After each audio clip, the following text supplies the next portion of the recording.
Hello everyone, welcome to my YouTube channel Info Replica.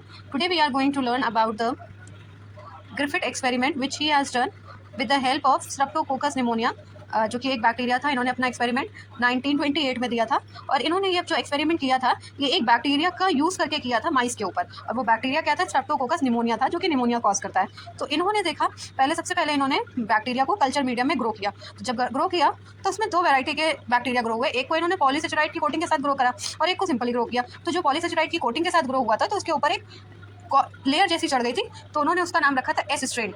और जिसके ऊपर लेयर नहीं आई थी वो आर स्ट्रेन बैक्टीरिया था।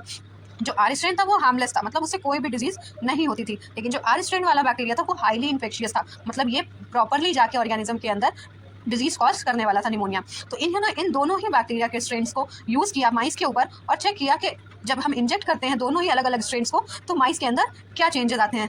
तो लेट्स सी के क्या चेंजेस आ रहे हैं। जैसा कि यहाँ पे आप देख रहे हैं, एक डायग्राम दिया हुआ है। इन्होंने सबसे पहले क्या किया, जो आर स्ट्रेन था जो कि हार्मलेस था, कोई डिजीज नहीं कॉज कर रहा था, उन्होंने उसको माइस के अंदर इंजेक्ट कर दिया। अब जब भाई कोई डिजीज कॉज नहीं कर रहा है तो माइस तो मरेगा ही नहीं, तो माइस हमारा क्या हुआ, इंजेक्ट करने के बाद जिंदा रहा। लेकिन जब इन्होंने एस स्ट्रेन को इंजेक्ट किया जो कि डिजीज कॉज करने वाला था, हाईली इन्फेक्शियस था, तो उसने क्या किया, चूहे के अंदर जाते ही उसको मार दिया, चूहे की डेथ हो गई। फिर उसके बाद इन्होंने क्या किया कि ये जो एस स्ट्रेन था जो कि हाईली इन्फेक्शियस था, इन्होंने इसको हीट किल कर दिया। जब हीट किल किया और उसके बाद इन्होंने माइस के अंदर इंजेक्ट किया तो अब की बार माइस नहीं मरा था। जो पहले बिना हीट किल करे एस स्ट्रेन जो हाईली इन्फेक्शियस था, वो हीट करने के बाद उसका इन्फेक्शन कम हो गया और माइस हमारा जिंदा रहा। लेकिन जब इन्होंने ये हीट किल्ड स्ट्रेन एक आर स्ट्रेन के साथ मिला दिया, क्योंकि आर स्ट्रेन से तो माइस मर ही नहीं रहा था, आर स्ट्रेन तो ऐसा बैक्टीरिया था जो हाईली इन्फेक्शियस था ही नहीं, और उसके साथ इन्होंने मिला लिया एस स्ट्रेन को।